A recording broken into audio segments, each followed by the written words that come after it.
सृष्टो या सर्गरूपा जगद्वन विधो पालनीया च रौद्री संहारे चापि यस्या जगदिदम् अखिलं क्रीडनं या पराख्या पश्यन्ति मध्यमातो तदनु भगवती वैखरी वर्णरूपा सा स्मद्वाचं प्रसन्ना विधिहरिगिरीशाराधिता अलंकरोतु। नमस्कार। जिनके सुस्वर में अभी आपने श्लोक की पंक्तियां सुनी, सबसे पहले मैं उनका परिचय करवा दूं श्रोताओं से। आप हैं प्रोफेसर सुमन कुमार झा, विभागाध्यक्ष श्री लाल बहादुर शास्त्री केंद्रीय संस्कृत विश्वविद्यालय।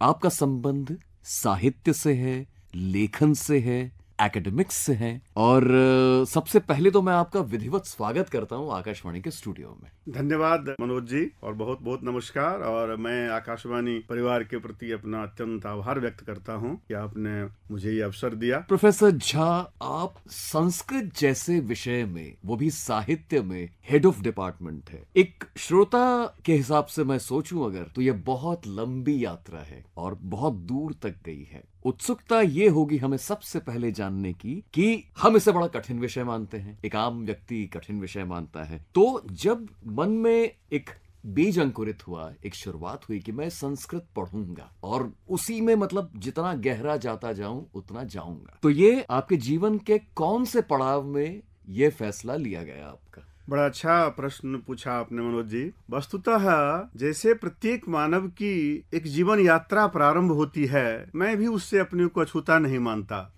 मेरा परिवेश ग्रामीण पृष्ठभूमि से रहा है जी। और जब मैं 1990 में 10वीं परीक्षा पास किया, तो उसके बाद ये प्रश्न हमारे समक्ष भी था कि मैं आगे की पढ़ाई, आगे की शिक्षा किस क्षेत्र में रखूं। तो एक तो बाल्यकाल से ही मेरी रुचि साहित्य के प्रति एक सहज रूप से होती थी। लेकिन हिंदी, हाँ, वहाँ चूंकि हिंदी माध्यम से पढ़ाई होती थी तो स्वाभाविक है वहाँ हिंदी साहित्य पढ़ना, हिंदी की पत्रिकाएं पढ़ना, प्रतियोगिता की पत्रिकाएं जो हिंदी में होती थी, जैसे कादम्बिनी है, प्रतियोगिता दर्पण है, इन सब के लेख पढ़ना, संपादकीय पढ़ना, ये मुझे बड़ा अच्छा लगता था। और मैं एक संस्मरण सुनाऊं कि घर से अगर कभी कुछ पैसे मिलते थे बचपन में, तो मैं जाके वो साहित्य की पत्रिका खरीद के ले आता था। पिताजी कहते थे कि तुमको दिया था किसी और काम के लिए, तुमने पत्रिका ले आया। तो मैं कहता था कि पिताजी मुझे ही अच्छा लगता है। जन्मांतर्गत संस्कार हमारे यहाँ कहा गया है, वो मेरे में साहित्य का था। तो उस वजह से मैं साहित्य की तरफ आकर्षित हुआ। और फिर संस्कृत पढ़ने की जो एक प्रवृत्ति बनी, वह तो साहित्य का मूल, या यूं कहें कि हमारी समग्र विद्या, समग्र भारतीय शास्त्र, समग्र भारतीय ज्ञान, विज्ञान, चिंतन परंपरा का मूल जो है वह संस्कृत साहित्य है, संस्कृत का वाङ्मय है। तो स्वाभाविक रूप से ये जिज्ञासा हुई कि अगर साहित्य पढ़ना है तो क्यों न मूल को पढूं, ताकि उसके मूल को जान पाऊं। और कुछ पारिवारिक संस्कार भी ऐसे थे, परिवार में भी बड़ों की इच्छा हुई कि चूंकि तुम्हारी रुचि साहित्य में है तो तुम्हें संस्कृत पढ़ना चाहिए। तो इस तरह से मेरी जो प्रारंभिक यात्रा है वह संस्कृत की तरफ, साहित्य की तरफ प्रवर्तित हुई। अच्छा, बहुत दिलचस्प यात्रा रही है आपकी। एक हमारे मन में संस्कृत साहित्य के अलावा, चूंकि आप शिक्षा से भी जुड़े हैं, संस्कृत शिक्षा का जो देश में स्तर है, पठन पाठन दोनों, उस पर हम ये चाहते हैं कि एक सार स्वरूप आप एक छोटा सा आकलन प्रस्तुत करें कि जैसे 25 साल पहले और आज के दौर में, उस तरह से। बहुत ही प्रासंगिक प्रश्न है यह। अगर आप देखेंगे भारतवर्ष में संस्कृत शिक्षा, उसे आप प्रारंभिक शिक्षा और उच्च माध्यमिक और फिर उच्चतर शिक्षा के रूप में विभक्त कर सकते हैं। तो सामान्य रूप से ग्रामीण परिवेश में ये धारणा थी 25 वर्ष पहले कि संस्कृत जो है वह केवल कर्मकांड तक सीमित है, ऐसी धारणा थी समाज में।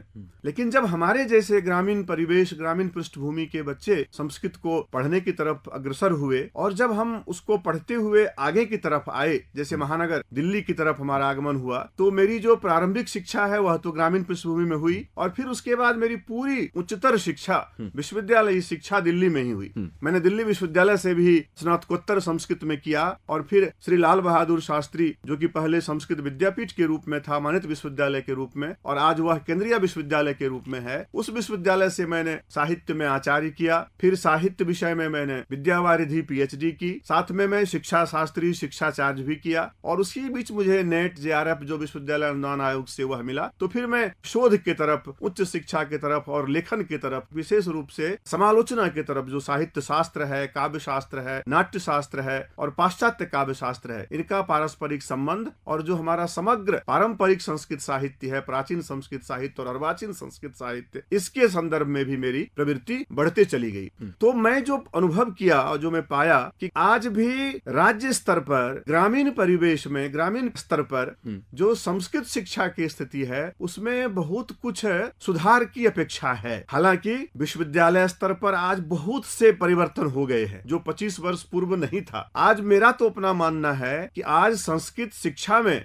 सर्वाधिक रोजगार है, और मैं पिछले 25 वर्षों से दिल्ली में केंद्रीय विश्वविद्यालय में ही अध्यापन कर रहा हूं विभाग में, और मेरा अपना अनुभव है कि मेरा पढ़ाया हुआ कोई भी छात्र आज बेरोजगार नहीं है। सबके पास बहुत ही अच्छी वृत्ति है, और यहाँ तक कई छात्र तो हमारे एक वृत्ति को छोड़कर दूसरी वृत्ति में जाते हैं, क्योंकि इतनी वृत्ति है। और मैं कहता हूं अपने विद्यार्थियों से कि जीवन में वृत्ति तो बहुत छोटी चीज है, रोजगार बहुत छोटा चीज है। वह तो जब आप श्रद्धा पूर्वक अपने शास्त्र का, अपने साहित्य का, अपने ऋषियों, आचार्यों, मुनियों, पुरखों, बाप दादों के द्वारा दिया हुआ जो ये ज्ञान, विज्ञान और चिंतन है, इसका अगर अध्ययन करेंगे, मनन करेंगे, इसमें शोध करेंगे, लेखन करेंगे, तो वृत्ति तो आपके लिए रखी हुई है। क्योंकि हमारे यहाँ कहा गया है, परस्वादान इच्छा विरत मनसो वस्तु सुकवेः सरस्वत्येवेशा घटयति यथेष्टम भगवती। तो यत् किमपि अस्माकं, हमारा यथेष्ट है वह तो स्वयं वो कर रही है, भगवती सरस्वती निर्माण कर, वो तो मिलेगा ही। लेकिन इससे बृहत्तर जो प्रयोजन है वह यह है कि हम अपने उस गौरव को, अपने उस ज्ञान विज्ञान को, अपनी उस परंपरा को जो हमारे ऋषियों ने दिया है और जो हमारे ऊपर भी ऋण है, जिस समाज में हमने जन्म लिया, जिस राष्ट्र में हमने जन्म लिया, उस राष्ट्र का, उस समाज का भी हमारे ऊपर में ऋण है कि हम अपने पूर्वजों के द्वारा स्थापित ज्ञान विज्ञान को, परंपरा को, ख्याति को, विरासत को वर्तमान की जो पीढ़ी है वहां तक पहुंचा पाए, और उसमें जो 90% वैज्ञानिक चिंतन है।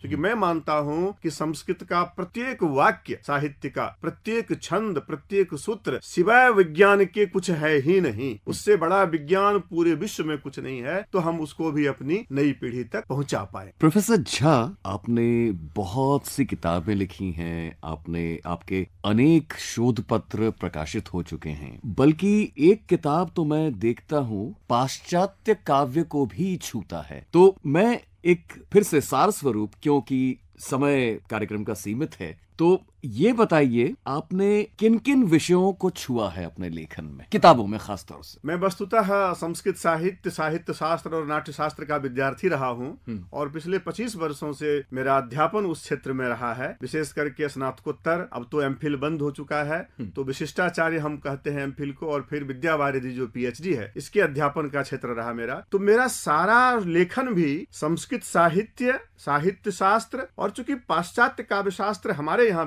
विद्यालयों में एक पत्र के रूप में एमए की कक्षा में पढ़ाया जाता है, आचार्य की कक्षा में, जहां हमने अरस्तु से लेके और आईए रिचर्ड्स तक जो 15 पाश्चात्य विचारक हुए हैं काव्य शास्त्र के ऊपर में, साहित्य समालोचना के ऊपर में, समीक्षा के ऊपर में, उनके सिद्धांत, उनके विचार हमारे पाठ्यक्रम में है। अतः स्वाभाविक था कि मेरी रुचि उस तरफ हो। और चूंकि जब मैं भरत मुनि को पढ़ता हूँ, भामह को पढ़ता हूँ या पढ़ाता हूँ, ऐसे दंडी, वामन, रुद्रत, उद्भट, आनंदवर्धन, कुंतक, मम्मट, विश्वनाथ, जगन्नाथ, और वर्तमान में राधा वल्लभ त्रिपाठी जैसे आचार्यों को, राजेंद्र मिश्र जैसे आचार्यों को, तो उसका सीधा संबंध है जो पाश्चात्य के विचारक हैं उनसे मिलता है। तो मुझे लगा कि जो अरस्तु ने कैथारसिस में कहा है या मिमेसिस में कहा है, जिसको अनुकरण सिद्धांत कहते हैं वो, या विरेचन सिद्धांत कहते हैं, या त्रासदी सिद्धांत कहते हैं, वो तो हमारा पूरा का पूरा नाट्य शास्त्र में वर्णित है। भरत मुनि ने उससे पहले नाट्य शास्त्र में वर्णित कर दिया। या जब इलियट कहता है परंपरा का सिद्धांत, हाँ, निर्वैयक्तिकता का सिद्धांत, या जब क्रोचे कहता है सहजानुभूति का सिद्धांत, रिचर्ड्स कहता है मूल्य का सिद्धांत, या ड्राइडन और कॉलरिज कहता है कल्पना का सिद्धांत, वो तो पूरा हमारा साहित्य शास्त्र का सिद्धांत है, जिसको हमारे आचार्यों ने, आनंदवर्धन ने और अभिनव गुप्त ने, और उससे पूर्व साहित्य में कालिदास से लेके, भाष से लेके और भारवी, माघ, श्रीहर्ष तक सभी ने उसका निरूपण किया। तो करीब करीब 70-75 शोध पत्र हमारे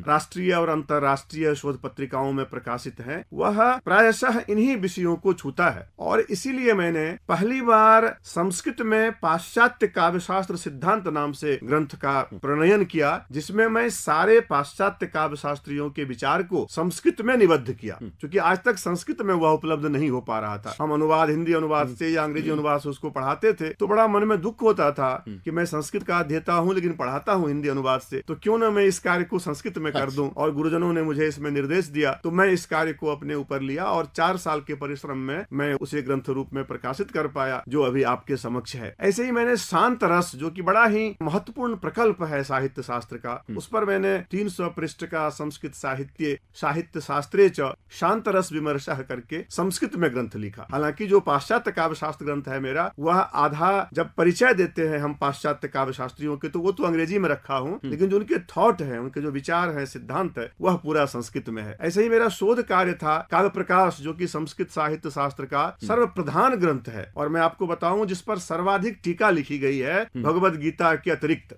उस ग्रंथ पर मैंने टीकाओं के परिप्रेक्ष्य में उसका एक विमर्श, काव्य प्रकाश विमर्श नाम से भी हमारा एक ग्रंथ प्रकाशित है। तो ये मुख्य रूप से हमारा ये 5 ग्रंथों का, शोध ग्रंथों का, और साथ ही 75 शोध पत्रों का मैं लेखन इन सभी संबद्ध विषयों पर, जो कि विषय संस्कृत साहित्य से, भारतीय भाषाओं के साहित्य से, चाहे वो हिंदी भाषा का साहित्य हो, मैथिली भाषा का साहित्य हो, या मराठी का साहित्य हो, गुजराती का साहित्य हो, या उड़िया साहित्य हो, बंगाली साहित्य हो, इन सब से जुड़े हुए विषयों पर हमने सारा लेखन किया। और इसका आधार वही था कि चूंकि कक्षा अध्यापन में और लेखन में मुझे इन सब को पढ़ाना पड़ता था, तो इसमें जो प्रश्न आते थे, जो समस्या आती थी, मैं उस एक एक समस्या को उठा के और उस पर एक लेखन करने का संकल्प करता था। और वह ईश्वर की कृपा से, चूंकि हमारे यहाँ कहा गया है अधिष्ठानम तथा कर्ता कारणम च पृथक विधम विविधाश्च पृथक चेष्टा दैवम चैवात्र पंचमम, तो बिना दैव के, बिना ईश्वर की कृपा के और उनके आशीर्वाद के तो कुछ हम कर नहीं सकते। तो उनकी भी कुछ कृपा रही कि मैं ये सब करते चला गया, और ये आपके समक्ष आज उपलब्ध है।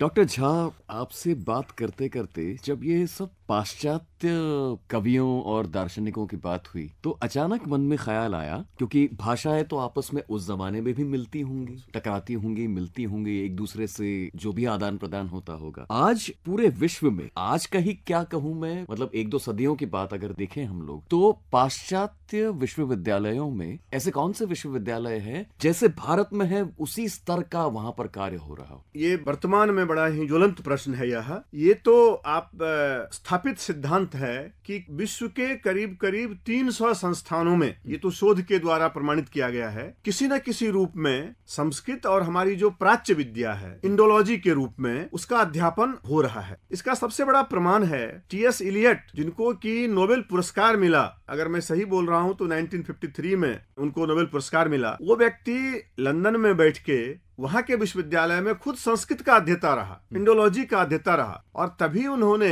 Theory of tradition and theory of individuality, निर्वैयक्तिकता जिसे हम बोलते हैं, और इंडिविजुअल टैलेंट को लिख पाया। तो अगर आप देखेंगे उनके सिद्धांतों को, तो ये लगता है कि इतिहास के दृष्टि से अगर हम देखें तो 1600 के बाद तो ईस्ट इंडिया कंपनी का आगमन हो गया हमारे यहाँ, तो उसके बाद तो हमारे साहित्य का और हमारा जो शैक्षणिक संबंध है वह यूरोप के साथ, बृहत्तर विश्व के साथ तो सीधे सीधे बन गया। हमारे साहित्य का आदान प्रदान वहां शुरू हुआ। हमारी जो भाषा है, विलियम जोन्स को जब मिला होगा अभिज्ञान शाकुंतलम का, तो उन्होंने उनका अनुवाद किया। ऐसे ही हमारे सारे महत्वपूर्ण ग्रंथों का, वेद की ऋचाओं का, उपनिषद का, और फिर बृहत्तर साहित्य का अनुवाद अंग्रेजी भाषा में शुरू हुआ, विश्व की अन्य भाषाओं में शुरू हुआ, तो वह उसके माध्यम से विश्व के अन्य देशों में पहुंचने भी लगा। प्रोफेसर सुमन कुमार झा, विभागाध्यक्ष साहित्य, श्री लाल बहादुर शास्त्री केंद्रीय संस्कृत विश्वविद्यालय, आप समय निकालकर आकाशवाणी के स्टूडियो में आए, हमारे श्रोताओं के लिए आपने इतनी अच्छी बातें बताई,